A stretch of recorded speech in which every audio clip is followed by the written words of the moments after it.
I'm one of the people who thinks you should be expelled from this country. That's nothing to do with you personally. It's to do with the policies of your state. The time for treating you as a normal state is over because you're not behaving as a normal state.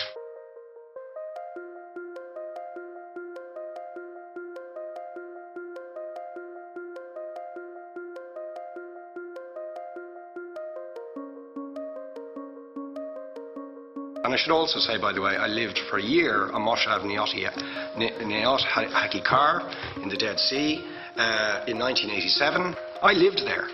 It was apartheid. It was racism. It was endemic. It was rotten. Absolutely, I was shocked within weeks of living there to see how you treated Palestinian people. Let them not be dictated to by a government for whom they do not vote as to what can go in and out of their territories, whether they will have power, whether they will have clean water, whether they will have medicine. What makes you think you're allowed to have nuclear weapons and the fourth biggest army in the world and visit destruction on the people of Gaza, but they have no right to defend themselves? They have no territorial sovereignty over that land.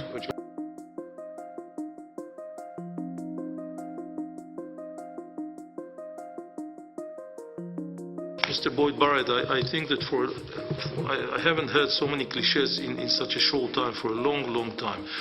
You belong to those who think that I had to be expelled from this country. I'm sorry to delude you too.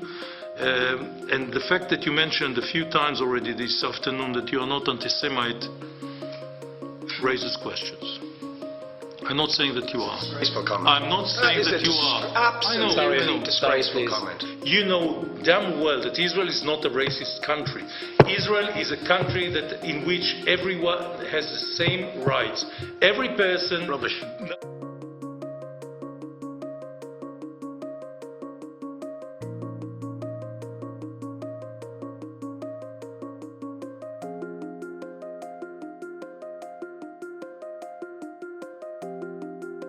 This has been going on for generations, where the Israeli government, with impunity, have murdered and caused terror to the Palestinian people. We in Ireland should know we've been occupied and brutalised by another oppressor.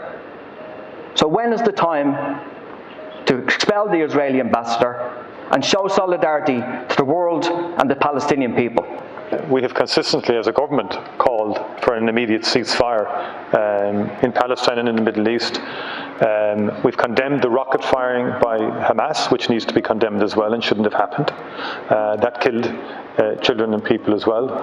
But the response from the Israeli government has been wholly disproportionate and indiscriminate, and has resulted in the killings of innocent civilians, children, and many more.